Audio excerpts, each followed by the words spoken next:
Radhe Radhe. Hi friends, அனைவருக்கும் வணக்கம். எல்லோரும் எப்படி இருக்கீங்க ஃப்ரெண்ட்ஸ்? நல்லா இருக்கீங்களா?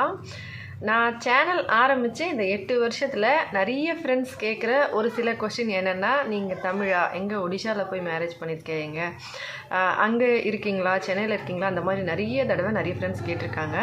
அவங்களுக்கு எல்லாருக்குமே நான் நிறைய வீடியோஸில் அவங்க பண்ணுற கமெண்ட்ஸ்க்கு ரிப்ளைல சொல்லுவேன். ஆனால் தனியாக ஒரு வீடியோ என்னோடய லவ் ஸ்டோரி ஃபுல்லாக சொல்ல நிறைய பேர் கேட்பாங்க.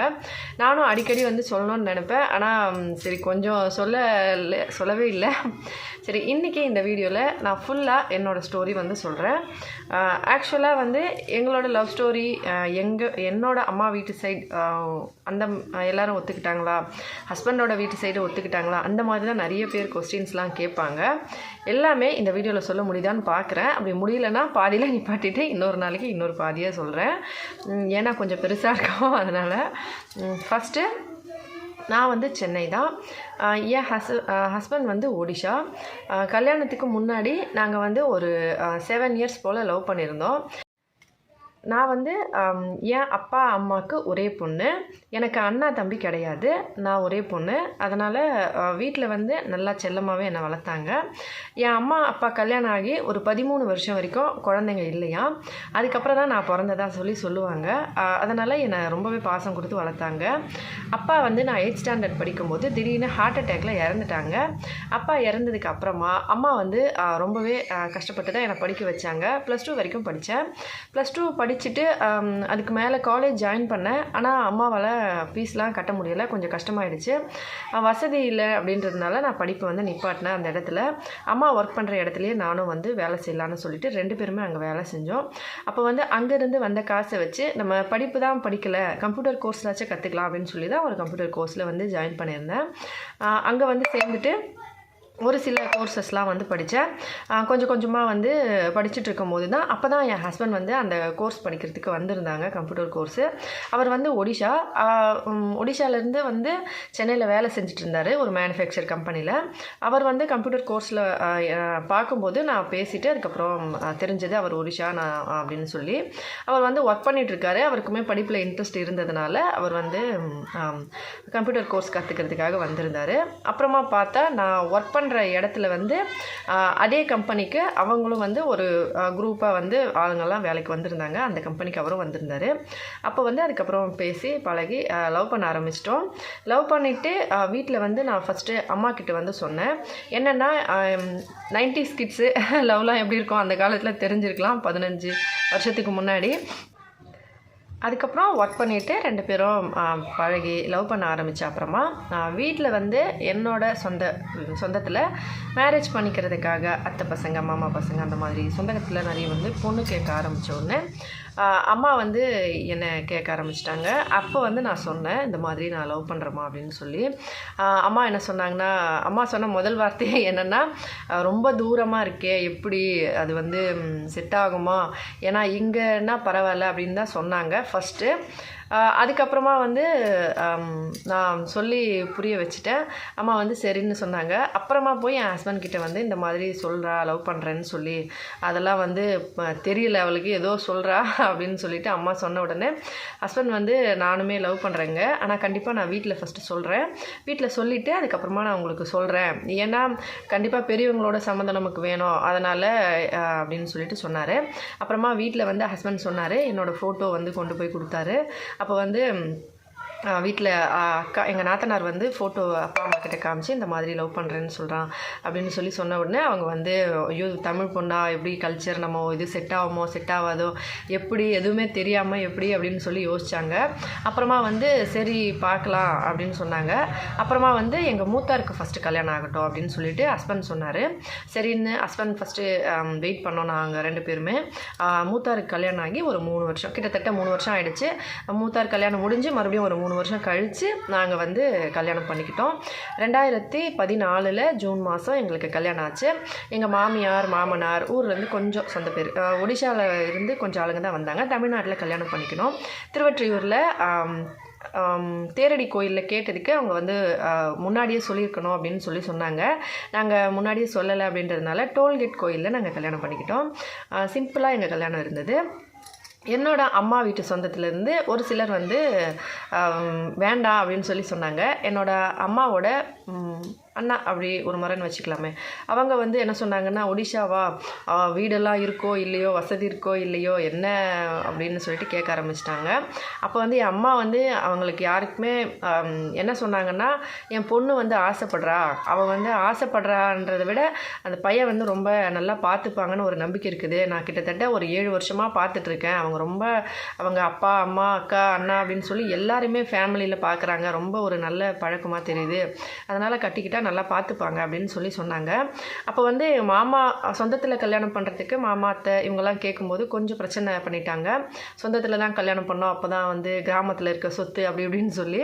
அப்போ வந்து நான் சொன்னது ஒரே விஷயந்தான், மேரேஜ் ஆகிறதுக்கு முன்னாடி, அதாவது மாமா என்ன சொன்னாங்கன்னா, சொந்த ஊருக்கு போய் ஒடிஷாவில் ஃபஸ்ட்டு பார்த்துட்டு வரலாம், அதுக்கப்புறம் கல்யாணம் பண்ணி கொடுக்கலாம், நம்ம எதுவுமே தெரியாமல் எப்படி கல்யாணம் பண்ணி கொடுத்துறது அப்படின்னு சொல்லி கேட்டாங்க. நான் சொன்னேன், அவங்களுக்கு வீடு வந்து அந்தளவுக்கு இல்லைங்க மாமா, அவர் என்னென்ன சொன்னாரோ எனக்கு எல்லாமே தெரியும், வசதி வாய்ப்பு இருக்குது அப்படின்னு சொல்லிட்டு அவர் என்கிட்ட பொய் சொல்லலை, அவங்களுக்கு என்ன இருக்கோ அதை தான் என்கிட்ட சொல்லியிருக்காரு, எனக்கு நம்பிக்கை இருக்குங்க அப்படின்னு சொல்லி நான் சொன்னேன். அம்மா வந்து சொந்த பந்தங்கள் பேச்சு கேட்கணுன்னா அதுக்கு வந்து நான் என்ன நினச்சேன்னா, நான் 8th ஸ்டாண்டர்ட் படிக்கும்போது என் அப்பா இறந்துட்டாங்க திடீர்னு ஹார்ட் அட்டாக்ல. அப்போ என் நிலைமை எப்படி இருக்கும்னு உங்களுக்கு தெரியும், நான் சொல்ல வேண்டியதில்லை, நிறைய பேர் அந்த மாதிரி வாழ்க்கையில் சந்திச்சிருக்கோம். அப்போதுலேருந்து +2 வரைக்கும் நான் படிக்கிறேன்னா யாரும் வந்து சொந்த பந்தங்கள் நீ எங்கே கஷ்டப்பட்டு படிக்கிறீங்களா, எங்கே இருக்கீங்க, என்ன பண்ணுறீங்க, யாராச்சும் கேட்டாங்களா? கேட்கல. கல்யாணம் பண்ணிக்கணும்னு அந்த வயசு வந்த அப்புறமா கல்யாணம் பண்ணணும்னு சொல்லிட்டு வந்து பொண்ணு கேட்க தெரியுறவங்க நீங்கள். அப்போ வந்து கஷ்டப்பட்டுட்டு இருந்தாலே எங்கே போனாங்க, எங்கே வந்தாங்க, அவங்கள நம்ம பார்த்துக்கணும் அப்படின்னு சொல்லிட்டு நீங்கள் நினைக்கலல்ல. அப்புறம் இப்போ வந்து கல்யாணம் பண்ணும்போது அங்கே பண்ணாத இங்கே பண்ணாதன்னு சொல்கிறீங்களே அப்படின்னு சொல்லிட்டு அந்த மைண்ட் செட் எனக்கு இருந்தது. நான் வந்து அம்மா கிட்ட சொன்னேன். அம்மா கிட்ட வந்து நான் இந்த மாதிரி சொன்னேன், மா இவங்க வந்து இப்போ சொல்கிறாங்கம்மா, நாளைக்கே வந்து நான் மேரேஜ் பண்ணிக்கிட்டு எந்த ஒரு பிரச்சனை இல்லை, சந்தோஷமாக இருந்தேன்னா அவங்களுக்கு ஓகே, ஏதாவது ஒரு சின்ன பிரச்சனைனா கூட அப்போ வந்து அந்த வந்து சொல்லி காட்டி பேசுவாங்க, ஆனால் வந்து என் மனசுக்கு தெரிஞ்சு நான் அவர் கூட நல்லா வாழ்வேன்னு எனக்கு தோணுது. கடவுள் இருக்காங்க, நம்ம கடவுள் வந்து எப்போவுமே கைவிட மாட்டாங்க. நான் வந்து ரொம்பவே அதிகமாக பக்தி, அவருமே பக்தி. என் அம்மாவும் வந்து நிறைய சாமி கும்பிடுவாங்க. அம்மா வந்து என்ன சொன்னாங்கன்னா, சரி ஓகே, நான் வந்து சாமி கும்பிட்டுட்டு கோயிலுக்கு போயிட்டு வரேன், மனசு ஒரு மாதிரியாக இருக்குது அப்படின்னு சொல்லிட்டு சாமியெல்லாம் கும்பிட்டுட்டு கோயிலுக்கு போயிட்டு வந்து சொன்னாங்க. கண்டிப்பாக வந்து உன்னை பார்த்துக்குவாங்கன்னு ஒரு நம்பிக்கை இருக்குது அப்படின்னு சொல்லி. அப்புறமா வீட்டில் வந்து இப்போ மாமா வீட்டில், அத்தை வீட்டில் எல்லாம் வசதியாக இருக்காங்க, வாய்ப்பாக இருக்காங்க, அங்கே கல்யாணம் பண்ணிக்கிட்டால் அவங்க பார்த்துப்பாங்க அப்படின்னு அவங்க சொன்ன அந்த பேச்செல்லாம் வந்து எனக்கு எப்போ வந்து கொஞ்சம் ஒரு மாதிரியாக இருந்ததுன்னா, வசதி இல்லைன்னா அவங்க எப்படி உன்னை பார்த்துப்பாங்க, அவங்களே வேலை இல்லாமல் இங்கே வந்திருக்காங்க, அந்த மாதிரி சொல்லும்போது தான் நான் வந்து அவங்களுக்கு அந்த பதில் வந்து கொடுக்கணும்னு நினச்சேன். ஆனால் நான் யாரையும் ஹர்ட் பண்ணணும்னு நினைக்கல, யாரையும் மனசு கஷ்டப்படுத்தணும்னு நினைக்கல. அதனால் வந்து நான் யார்கிட்டையும் சொல்லலை. ஜஸ்ட் வந்து இன்றைக்கி நான் இதை என் அம்மா கிட்ட அன்றைக்கி சொன்னேன், அதுக்கப்புறம் உங்ககிட்ட சொல்கிறேன். என்னென்னா, இல்லைம்மா அவங்க வந்து இன்றைக்கி கல்யாணம் பண்ணணுன்னு டைம் வந்த அப்புறமா அவங்கக்கிட்ட வசதி இருக்குது, வாய்ப்பு இருக்குது, எனக்கு கல்யாணம் பண்ணிக்கோன்னு சொல்லி இப்போ கேட்குறவங்க, நீங்கள் கஷ்டப்பட்டுட்டு இருக்கும்போது நீங்கள் என்னை படிக்க வைக்க முடியாத, நான் படிக்கணும்னு ஆசை இருந்தாலும் என்னால் படிக்க முடியாமல் போனது, அப்போ வந்து யாரும் வந்து சொல்லலை, நம்ம பொண்ணு தானே, நான் பார்த்துக்கிறேன், கல்யாணம் பண்ணி வை, நான் பார்த்துக்கிறேன், நான் படிக்க வைக்கிறேன், நான் பார்த்துக்கிறேன், அந்த மாதிரி யாராச்சும் சொன்னாங்களா? இல்லைம்மா, யாரும் சொல்லலை. அப்போ இப்போ வந்து திடீர்னு கல்யாணம் பண்ண வயசு வந்துருச்சு, கல்யாணம் பண்ணி கொடுன்னு இப்போ கேட்குறாங்களே, எந்த இதில் கேட்குறாங்க அப்படின்னு சொல்லி நான் சொன்னேன். நான் சொன்னது சரியா தப்பான்னு நீங்கள் நினைக்கிறீங்க அப்படின்னா எனக்கு கமெண்ட்டில் சொல்லுங்கள். கண்டிப்பாக நீங்கள் என்னோட ஒரு சொந்தமாக நினச்சி நான் அதை அக்செப்ட் பண்ணிக்கிறேன். ஆனால் நான் வந்து என் முழு மனசில் இருந்து நான் சொன்னேன். ஏன்னா என் அப்பா இல்லாமல் அந்த டைமில் நான் எவ்வளோ வந்து ஸ்ட்ரகிள்ஸ்லாம் பார்த்துருக்கேன் அப்படின்றது ஒரு என்னால் சொல்லி புரிய வைக்க முடியாது, அந்த அளவுக்கு வந்து கஷ்டங்கள் இருந்தது. அதுக்கப்புறமா வந்து அந்த டைமில் என் ஹஸ்பண்ட் என்னை லவ் பண்ணி 7 இயர்ஸ் வரைக்குமே என் அம்மாவை அவ்வளோ கேரை வந்து பார்த்துப்பாரு. லவ் பண்ண ஆரம்பித்த அப்போத்துலேருந்தே இன்றைக்கி 15 வருஷம் மேரேஜ் ஆகி 11 வருஷம் ஆச்சு. அதுக்கு முன்னாடி 7 வருஷம் லவ் பண்ணியிருக்கோம். 18 வருஷத்தில் என் அம்மாவை சொந்த அம்மா மாதிரி பார்த்துக்கிறாரு. இது நான் சொந்தத்திலே கல்யாணம் பண்ணியிருந்தா கூட அவங்க என் அம்மாவை பார்த்துருப்பாங்களா இல்லையான்னு எனக்கு தெரியாது. என் அப்பா இல்லாத போது அவங்க பார்த்துக்கல. கல்யாணம் ஆன அப்புறமா நான் மட்டும் போயிருந்தா என் அம்மாவை யார் பார்த்துருப்பா, அது ஒரு பெரிய விஷயம். என் ஹஸ்பண்ட் வந்து கண்டிப்பாக கல்யாணம் பண்ணணுன்னா நீங்கள் வந்து எங்கள் கூட இருக்கணும், அப்போ தான் உங்கள் பொண்ணை கல்யாணம் பண்ணிப்பேன்னு முதல்லே சொல்லிட்டாரு. அதுக்கப்புறம் கல்யாணம் பண்ணிக்கிட்டோம். கல்யாணம் ஆகி 2 பையன் பிறந்தாங்க. 2 பேரையும் அம்மா தான் வளர்த்தாங்க, எல்லாம் அவங்க தான் பார்ப்பாங்க. சென்னையில் தான் இருந்தோம், நல்லா சேவிங்ஸ்லாம் பண்ணியிருந்தோம். சொந்த வீடு அப்படி அப்பாவுக்கு அவருக்கு வந்து ரொம்ப ஃபேமிலி மேலே ஒரு இது, அதனால் அண்ணாக்கு அக்காவுக்கு அம்மா எல்லாம் சொந்த பந்தம் யார் என்ன கேட்டாலும் வேண்டான்னு சொல்ல மாட்டார். இன்கம் இருக்கிறதுனால கொடுத்துட்டு தான் இருந்தார். இப்போ வந்து கொரோனா டைம் அப்படின்றதுனால அந்த டைமில் வந்து கொஞ்சம் ப்ராப்ளம் வர ஆரம்பிச்சிருச்சு. சம் ஃபினான்ஷியல் வந்து எல்லாருக்கும் தெரிஞ்சிருக்கோம். கொரோனா டைமில் எவ்வளோ காசு வந்து எல்லா பொருட்கள் அந்த மாதிரி அதில் கொஞ்சம் அதிகமாகவே வந்து சேவிங்ஸ்லாம் குறைய ஆரம்பிச்சிது. குறைஞ்ச அப்புறமா நம்ம ஓகே இப்போ என்ன பண்ணலாம், அதோட வந்து நம்ம சொந்தமாக எங்கே இருந்தால் நமக்கு கரெக்டாக இருக்கும் அப்படின்னு பிளான் பண்ணும்போது ஹஸ்பண்ட் வந்து கேட்டாங்க, உனக்கு என்ன தோணுது, சென்னையிலே இருந்துக்கலாமா, இங்கே இருந்துக்கலாம்னா ஓகே நம்ம அதுக்கேற்ற மாதிரி பிளான் பண்ணிக்கலாம் அப்படின்னு சொன்னாங்க. நான் வந்து இல்லைங்க, கண்டிப்பாக வந்து அது வந்து அந்தளவுக்கு வந்து நல்லா இருக்காது. ஏன்னா ஒரு சில டைமில் வந்து நம்ம அப்புறமா வந்து ஃப்யூச்சரில் ஐயோ நம்ம தப்பு பண்ணிட்டோமோ அப்படின்னு தோணக்கூடாது. என்னதான் இருந்தாலும் நம்ம தமிழ் கலாச்சாரத்துலேயுமே இருக்குது, மேரேஜ்க்கு அப்புறம் ஒரு பொண்ணு கண்டிப்பாக ஹஸ்பண்டோட வீட்டில் இருக்கிறது தான் வந்து ஒரு சந்தோஷம். ஹஸ்பண்டுக்குமே இன்றைக்கி நீங்கள் சொல்கிறீங்க, ஆனால் நாளைக்கு வந்து ஐயோ நம்ம ஒடிஷாவில் இருந்துக்கலாமா அப்படின்னு ஒரு தோணிடக்கூடாது. இல்லை பரவாயில்லைங்க நம்ம ஒடிஷாலே இருக்கலாம், உனக்கு கண்டிப்பாக ஓகேவா அப்படின்னு. ஆமாங்க கண்டிப்பாக ஓகே. அதுக்கப்புறம் பசங்க வந்து சென்னையில் ஃபஸ்ட் படிச்சுட்டு இருந்தாங்க, ஃபஸ்ட் ஸ்டாண்டர்ட் செகண்ட் ஸ்டாண்டர்ட். அதுக்கப்புறமா வந்து கொரோனா டைம் ஸ்கூல்லாம் லீவு அப்படின்றதுனால அந்த டைமில் வந்து நாங்கள் ஒடிஷாவுக்கு வந்துவிட்டோம். ஒடிஷாவுக்கு வந்த அப்புறமா ஏற்கனவே சொன்னது தான், பெரிய வீடு வந்து அந்தளவுக்கு வீடுலாம் கொஞ்சம் கிடையாது, கம்மி தான், ஓரளவுக்கு இருந்தது. ஆனால் ஹஸ்பண்ட் வந்து ரெடி பண்ணிடலான்னு தான் நினச்சாரு. கொஞ்சம் பெரிய ஃபேமிலினா எல்லாருக்கும் தெரிஞ்ச விஷயந்தான் அது இதுன்னு சொல்லிவிட்டு அவங்க வந்து மூத்தார் இருக்காங்க அப்படின்னா அவங்களுக்கு ஒரு பையன், அவங்க அந்த பக்கம் வீட்டில் இருந்துக்கிட்டாங்க. நாங்கள் இன்னொரு வீடு கட்டிட்டோம்னா கொஞ்சம் ஃப்யூச்சர்லேயும் பிரச்சனை இல்லாமல் இருக்கலாம் அப்படின்னு நினச்சிட்டு மாமனார்கிட்ட சொன்னதுக்கு மாமனார் வந்து இந்த பக்கம் வீடு இந்த இடத்த வந்து சொன்னாங்க. அப்போ அந்த வீட்டில் நான் 2 வருஷம் இருந்தேன். அந்த வீட்டில் 2 வருஷம் வரைக்கும் என்னோடய ஸ்ட்ரகிள்ஸ்லாம் வந்து கண்டிப்பாக ஒரு புதுசாக மாமியார் வீட்டுக்கு வரேன், சென்னையில் இருந்து மேரேஜ் ஆகி 2 குழந்தையோட அந்த டைமில் என்னோடய ஸ்ட்ரகிள்ஸ் என்ன அப்படின்னு சொல்லிட்டு நான் அதை சொல்லணும்னு நினச்சா கண்டிப்பாக கமெண்ட்ஸில் சொல்லுங்கள். நான் இன்னொரு வீடியோ அப்லோட் பண்ணுறேன் அதை பற்றி. ஒடிஷாவுக்கு வந்த அப்புறமா எங்கள் லைஃப் எப்படி இருந்ததுன்னு சொல்லி. அதுக்கப்புறமா இங்கே வந்து மேரேஜ் பண்ணிக்கிட்டு வீடோடு செட்டில் ஆகிட்டோம்.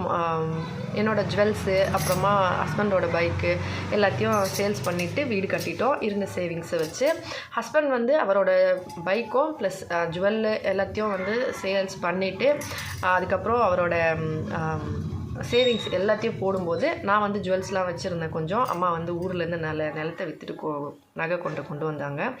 அது வந்து நான் விற்றுட்டேன், சுத்தமாகவே விற்றுட்டேன். ஹஸ்பண்ட் வந்து என்கிட்ட சண்டை போட்டு 1 மாதம் பேசலை. உன்னை யார் விற்க சொன்னான்னு. ஆக்சுவலி எங்கள் நாத்தனார் கூட போயிட்டு நான் கடைக்கு போயிட்டு வரேன்னு சொல்லிட்டு போய் விற்றுட்டு வந்துட்டேன். சரியான திட்டினார். ஃப்யூச்சர்லேயே ரொம்ப பெரிய ஒரு டிசிஷன் அதுதான் எனக்கு. என் ஹஸ்பண்ட் கிட்ட சொல்லாமல் நான் எடுத்தது. ஏன்னா அவர் கஷ்டப்படுறது என்னால் பார்க்க முடியல, அது ஒரே ஒரு காரணம் தான். அதுக்கப்புறம் நான் சொன்னேன், விற்றுட்டு வந்து அப்புறமா காசு கொடுத்தா இந்த காசு எதுன்னா அப்புறம் அக்கா தான் வந்து புரிய வச்சாங்க. ஐயோ டென்ஷனாக அதை விடு நீ கஷ்டப்படுறேன்னு சொல்லி தான் அவள் கூப்பிட்டா. சரி நான் கடைக்கு போனால் எனக்கே தெரியாது விற்கணும்னு சொல்கிறா அப்படின்னு சொல்லிவிட்டு அதுக்கப்புறம் இந்த மாதிரி அப்படின்னு 1 மாதம் பேசலை. அப்புறமா பொறுமையாக வந்து புரிய வச்சார். சரி மனசு கஷ்டப்படாத, விற்றாச்சு, இதுக்கு மேலே என்ன, சரி நீ மனசே கஷ்டப்படாத, கண்டிப்பாக என்னால் முடிஞ்ச அளவுக்கு நான் உனக்கு நகை வாங்கி கொடுப்பேன் அப்படின்னு சொல்லி சொன்னார். நீங்கள் என்ன சந்தோஷமாக என்கிட்ட தப்பாக நினைக்கலனாலே பரவாயில்லைங்க, எனக்கு அதுவே போதும், நீங்கள் மனசு கஷ்டப்படாதீங்க, நகை விற்றா என்ன, நம்ம கஷ்டத்துக்கு இல்லாதப்போ விற்கிறதுக்கு தாங்க நகை, நம்ம அதுக்காக நீங்கள் கஷ்டப்பட்டுட்ருப்பீங்க, நான் வச்சுட்டு இருந்தால் நல்லா இருக்காதுல்ல, அதனால தான் விற்றேன் அப்படின்னா. அதுக்கப்புறமா 1 மாதம் வரைக்கும் அப்படியே கொஞ்சம் கோவத்திலே இருந்தார். அப்புறமா தான் பேச ஆரம்பித்தார். சரி பரவாயில்ல நமக்காக தானே அப்படின்னு சொல்லி வீடு கட்டிட்டு இந்த பக்கம் இருக்கும். மாமனார் மாமியார் 2 பேருமே அந்த பக்கம் இந்த பக்கம் மாற்றி சாப்பிடுவாங்க. நிலத்தில் வர்ற பயிர்கள் விளைவிக்கிறது எல்லாமே அவங்க வச்சுப்பாங்க. ஏன்னா மூத்தார் ஃபஸ்ட்லேருந்தே அங்கே இந்த வீட்டில் இருக்காங்க. இப்போ நான் வந்த உடனே இந்த பக்கம் வந்துட்டேன், என்கிட்ட வந்து சாப்பிடுங்க, எங்களுக்கு எல்லாம் கொடுங்கன்னு கேட்டால் அது தப்பு தானே.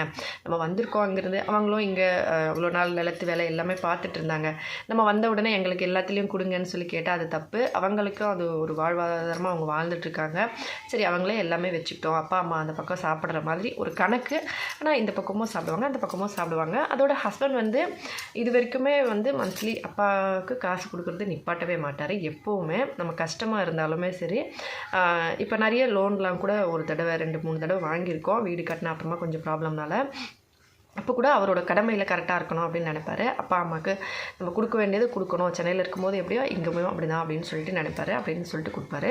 எல்லா டைமையும் சரி, இப்போ வரைக்குமே சரி கொடுத்துட்டு தான் இருக்காரு. அவர் இப்போ கொஞ்சம் ப்ராப்ளம் ஃபினான்ஷியலானால சென்னையில் வேலை செய்கிறாரு. ஒரு 2 வருஷம் ஆச்சு. நடுவில் வரும்போது எனக்கு சின்ன சின்ன ஜுவல்ஸு, இந்த கம்மல், இந்த மங்கள் சூத்ரா, ஒரு மோதிரம், அது மாதிரி ஒரு பொருள் வாங்கிட்டு வருவார். நான் வந்து ஃபஸ்ட்டு காசு சேர்க்கலாங்க, கடை வைக்கலாம், அப்புறமா வாங்கிக்கலாம்னா, இல்லை எவ்வளோ நகை போட்டுட்டு வந்தால் இப்போ ஒன்று கூட வைக்கல, மனசு கஷ்டமாக இருக்கும். ஒடிஷாவுக்கு வந்துட்டு இப்போ நம்ம கடை வச்சிட்டோம் அப்படின்னா அப்போ வந்து காசு சேருமோ எப்படி இருக்குமோ தெரியாது, வாங்க முடியுமோ முடியாதோ. அதனால் வந்து நான் கொஞ்சம் கொஞ்சமாக வாங்கிட்டு வந்துட்டேன் சென்னை. இப்போ வந்து இந்த தடவை சொல்லியிருக்கேன், இதுக்கு மேலே வாங்காதீங்க, எனக்கு இதுவே போதும், நீங்கள் ஃபஸ்ட்டு கொஞ்சம் காசு சேர்த்து வச்சிங்கன்னா நம்ம சின்னதாக ஒரு கடை வச்சுக்கலாம். கிராமத்திலே வச்சோம்னாலும் ஓகே, இல்லை புவனேஸ்வர் மாதிரி ஏரியாவில் வைக்கணும்னா கொஞ்சம் எக்ஸ்ட்ரா அமௌண்ட் தேவைப்படும். அதனால் நீங்கள் எதுவும் வாங்காதீங்க, நீங்கள் வந்துடுங்க, அப்புறமா நம்ம பிளான் பண்ணிவிட்டு கடை எங்கே வைக்கலாமோ அதுக்கேற்ற மாதிரி எல்லாம் செட் பண்ணிக்கலாம் அப்படின்னு சொல்லியிருக்கோங்க. இதுதான் என்னோடய முழு கதை. இதில் இன்னும் வந்து நான் ஒடிஷாவுக்கு வந்த அப்புறம் எப்படி இருந்தோம், எப்படி வீடு கட்டணும், அதெல்லாம் வந்து நிறைய விஷயம் இருக்குது. தெரிஞ்சுக்கணும் இன்ட்ரெஸ்ட் இருந்தால் கமெண்ட்டில் சொல்லுங்கள், கண்டிப்பாக அப்லோட் பண்ணுறேன்.